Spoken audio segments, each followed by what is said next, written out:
Oi, gente, tudo bem com vocês? Hoje eu trouxe aqui a minha amiga Gabriela, em inglês, pra a gente bater um papo sobre o intercâmbio, sobre morar no exterior. Ela já morou em vários países, já esteve em vários países, acho que mais de 25, pelo que ela me fala. Nem ela sabe, ela já morou em tantos países que ela nem ela sabe.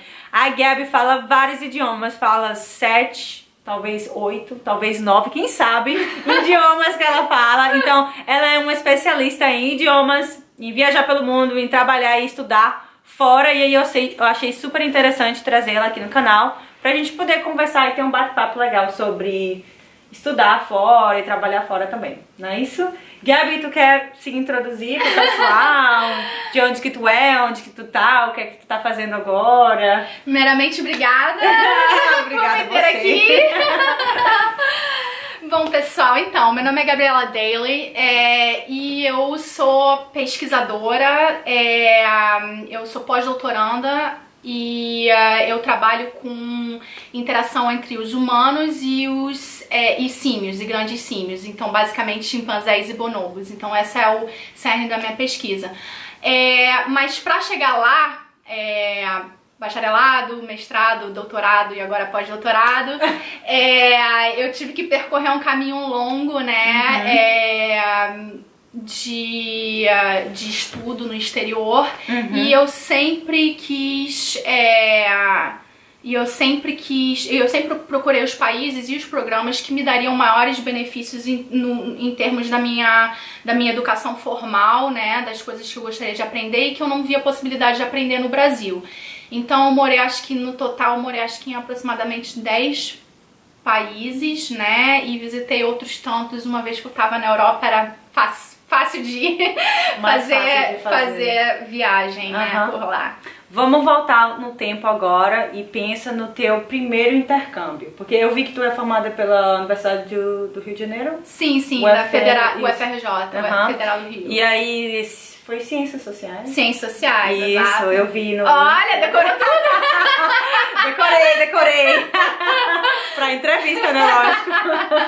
E aí eu queria saber como foi que surgiu a primeira oportunidade, porque eu acredito que o mais difícil é a primeira oportunidade, né? Até porque a nossa cabecinha tá muito fechada, porque quando a gente sai do nosso país, né, parece que, bum, o mundo abre, sabe? Com certeza. Abre todas as janelas, todas as portas, sabe? Parece que você tá enxergando outro mundo. Pelo menos comigo foi assim, acredito que foi assim contigo também. E aí eu quero saber como foi a primeira oportunidade, porque quando você tem a sua primeira oportunidade fica muito mais fácil, acredito eu, de surgirem outras oportunidades por causa dessa questão de abrir os nossos olhos, né, para o mundo afora, não ficar preso nessa... Como é que eu posso dizer? O nosso mundinho no Brasil, né? Na nossa cabecinha, assim. Então, como foi essa experiência pra você? Como foi que surgiu? Você foi atrás? Alguém te interessou? Como foi? Então, antes de eu fazer o intercâmbio através da UFRJ, que eu fiz, o meu intercâmbio foi um intercâmbio de 1 ano para a Universidade de Copenhagen. Meu grande sonho era ir para a Alemanha e eu estava estudando alemão já. E então, antes de surgir essa oportunidade do intercâmbio, eu fiz um curso, eu ganhei uma bolsa do Goethe Institute para estudar alemão na Alemanha. Um curso, acho que foi 1 mês, 2 meses, um curso rápido. Então eu tive primeiro essa experiência na Alemanha, em Berlim, esse curso rápido. E aí quando eu voltei eu falei assim, poxa, foi tão bacana, eu realmente gostaria, é o que eu realmente quero fazer, eu quero fazer meu mestrado na Alemanha, etc e tal. Mas a UFRJ não apresentava para minha área, na época, ela não tinha programas para a Alemanha. E aí, no caso, eu pesquisei quais eram os outros países que eles estavam oferecendo. Você pesquisou dentro da faculdade? Dentro da faculdade, porque eles vão te dar uma lista, você tem que ir na secretaria e eles vão te dar uma lista atualizada, tem que ser atualizada. Muito importante. Primeiramente, né? Muito importante, tem que perguntar se é atualizada.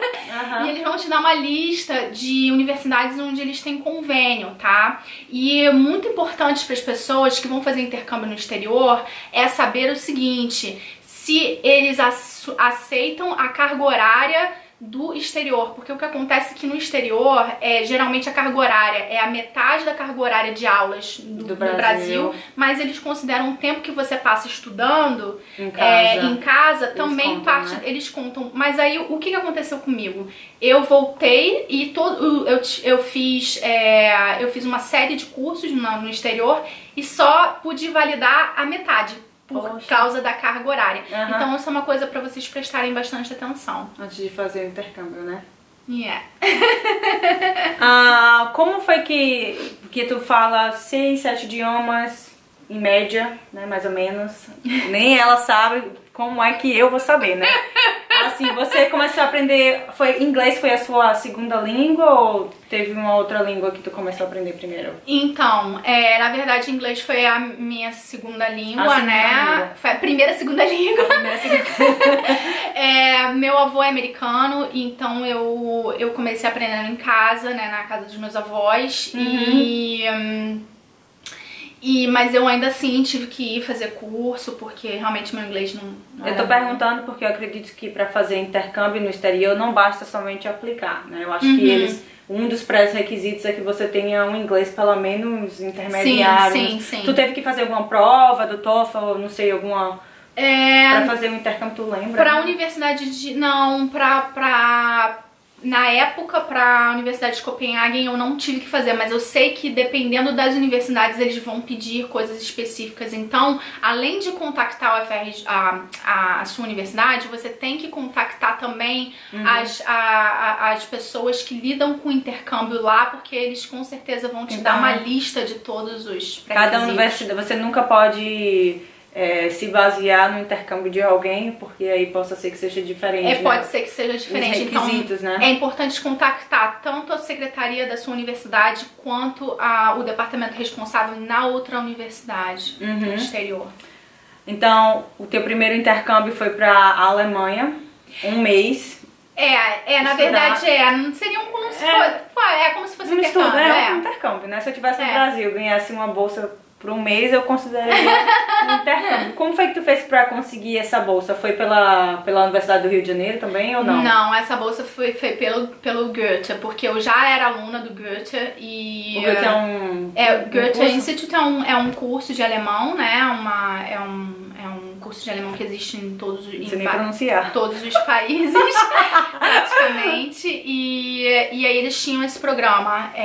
Entendi. E aí tu aplicou e ganhou a bolsa? Ganhei a bolsa e aí fui pra lá e aí... Só despertou o desejo, né? De continuar fazendo. Exato. E aí tu fez depois um ano em Copenhague, né? E aí tu chegou a voltar pro Brasil ou de lá tu já começou a fazer em outros lugares? Não, aí muito importante também para os estudantes. Geralmente você faz o intercâmbio, mas você tem que voltar pro Brasil para fazer a defesa ou para finalizar o seu curso. Então eu fiz um ano lá e eu voltei para finalizar os meus cursos enfim, finalizar tudo com a FRJ. E aí, depois de lá, eu fui fazer um mestrado binacional, começando na Alemanha e depois indo pra França. Como foi que tu teve a oportunidade de aplicar para um mestrado na Alemanha? Então, eu sabia que eu queria uma determinada área que no Brasil não tinha mestrado para essa área na época. E eu sabia que eu queria ir para Alemanha. Aí você foi já para Alemanha? Aí eu fui e fiz muita pesquisa na internet para ver quais eram os cursos que tinham. E aí eu descobri que tinha esse curso que era binacional. Eu nunca tinha pensado em ir para França, não sabia francês, não sabia nada. Aí eu falei assim, nossa, mas esse curso é o curso perfeito, né? Mas tem a questão da França. Ai, meu Deus. Aí eu já tinha um nível de alemão suficiente. O que eu fiz? Já era um curso binacional. Eu fiz a prova de proficiência do alemão. E pude entrar pra lá e comprovei o nível intermediário do francês. Quando chegou nesse momento, eu falei assim, bom, agora eu tenho que aprender francês se eu quero realmente fazer esse curso. Então aí eu fui pra Aliança Francesa e eu fiz um curso super intensivo lá e eu consegui concluir o intermediário. Caramba! Foi bem corrido, mas... Trabalhou muito, trabalhou duro, hein? Mas valeu a pena. Valeu a pena, com certeza. Uma pergunta, acho que todo mundo está se perguntando também, esses cursos que você faz, você recebe algum tipo de bolsa, de benefício? Porque aí você vai para outro país, vai estudar, mas aí o que é que eu posso fazer? Também você, por exemplo, fazendo mestrado lá, você poderia trabalhar também ou só teria que estudar, focar nos estudos? Como era que era? Uma excelente pergunta. Então, existem alguns programas de intercâmbio que você faz application e como é que fala em português? Além da application formal para você ser aceito na universidade, você faz uma application paralela, que é uma application de bolsa. E isso às vezes corre através da universidade. Não foi o caso da FRJ para mim, então eu tive que guardar o dinheiro antes e dependendo do país, por exemplo, a Dinamarca na época, eles me pediam que eu tivesse o dinheiro todo in advance. Caramba. Então, eu tive que pedir ajuda dos meus familiares para poder... É bem difícil, para né? poder. Então, mas existem cursos de intercâmbio que você tem essa possibilidade. E existem bolsas que são bolsas do país mesmo. Por exemplo, por esse mestrado que eu fiz, eu não recebi nenhuma bolsa do Brasil. Eu entrei e uma vez entrando fiz 6 meses lá e aí a partir disso eu pude fazer application para uma bolsa alemã. Entendi. E aí lá eu tive, dentro da universidade, eu recebi essa bolsa alemã. Entendi. Se você pudesse dar um conselho para uma pessoa que está pensando em fazer um mestrado ou doutorado ou sei lá, querendo fazer um curso, uma especialização, qualquer coisa no exterior, e aí essa pessoa tem um país em mente ou qualquer coisa, qual o conselho que você daria para essa pessoa? O que ela deveria fazer para conseguir chegar, tipo, no seu nível, né? Que você já é especialista. Eu acho que, primeiro de tudo, planejamento. Você tem que realmente saber muito bem para onde o lugar que você quer ir. Você tem que contactar as pessoas e mandar e-mail, né? Mandar e-mail. E eu vou dizer uma coisa, vai ter muita informação contraditória, porque uma pessoa daqui vai te dizer uma coisa, a outra pessoa dali vai te dizer outra. Então você tem que contactar todas as pessoas possíveis, fazer o seu dever de casa, pra né? você realmente conseguir fazer o seu caminho, porque esse caminho não vai ser, em geral, no Brasil, esse caminho não é dado pra você de graça, assim. Você tem que realmente ir atrás, fazer a sua pesquisa, pensar, procurar também o curso que você quer, né? Sim. Como você falou, você viu, você sabia o curso que você queria, Sim. Você achou a faculdade que você queria fazer e você falou, esse é o perfeito, e dali então você sai disso aqui pra isso aqui, né? Você encontrou o que você queria fazer, o curso que você queria fazer, e daí fica muito mais fácil você seguir o seu caminho, além de saber o idioma também, né? Porque você falou, tem que saber o alemão e o francês também que você precisou, então, dependendo muito da universidade que vocês querem fazer, tem que focar também no idioma, né? Não, às vezes não é só em inglês, né? O pessoal pensa muito em inglês, às vezes é inglês e alemão também, né? Eu já vi, mas no caso dela foi francês e alemão. Então foi, né? Mais uma coisa pra encorajar as pessoas. Eu, por exemplo, eu detestava francês e eu não era uma língua que me atraísse, né? E depois eu acabei morando 4 anos na França. Mas quando eu fui pra França, eu tinha o certificado, mas eu não tinha a experiência do francês. E eu pensei assim, nossa, mas eu sou completamente incapaz. Eu cheguei na aula, minha primeira aula, e o professor estava escrevendo em grego. Ai, misericórdia. Porque era uma aula para alunos de elite e tudo. E graças a Deus eu tinha assistido um semestre de grego na faculdade, então pelo menos eu podia ler um pouquinho o que ele estava falando. Mas eu falei assim, gente, eu estou fazendo isso tudo em francês, eu me sinto completamente despreparada. Mas o que eu percebi foi que ao longo do caminho, você vai se preparando, você vai criando aquela casca. Então, mesmo que você não esteja 100% na língua, você tendo já uma boa noção, claro, você tem que se preparar, mas muita coisa vai vir você estando lá e tendo que passar muito perrengue. E você vai criar a casca. Tem que sempre tentar também, né? Sim, com certeza. A gente sempre, é o que eu sempre penso, a gente sempre é capaz muito mais capaz do que aquilo que a gente pensa. Com certeza. Eu nunca pensei, por exemplo, que eu ia fazer um mestrado na minha segunda língua, que eu sou medrosa. Eu não sou que nem ela, que já fez mestrado, doutorado, já tá fazendo um pós-doc.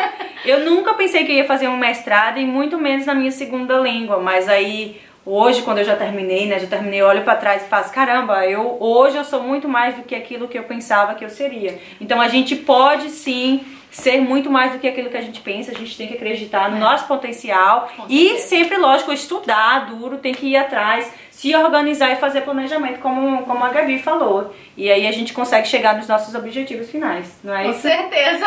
Gabi, obrigada pela tua participação aqui. Obrigada a você. A Gabi vai estar criando um canal também no YouTube e aí eu vou estar deixando o link dela aqui. Ela vai estar dando dicas acadêmicas, né, Gabi? Então vai estar bem interessante. Vai ser in English, o canal dela vai ser totally in English, ok? Então se vocês quiserem praticar o listening também e pegar umas dicas acadêmicas, eu recomendo demais vocês se inscreverem no canal da Gabi, tá bom? Beijos e a gente se vê no próximo vídeo. Obrigada, Gabi. High five não. Agora high five. Tchau, tchau.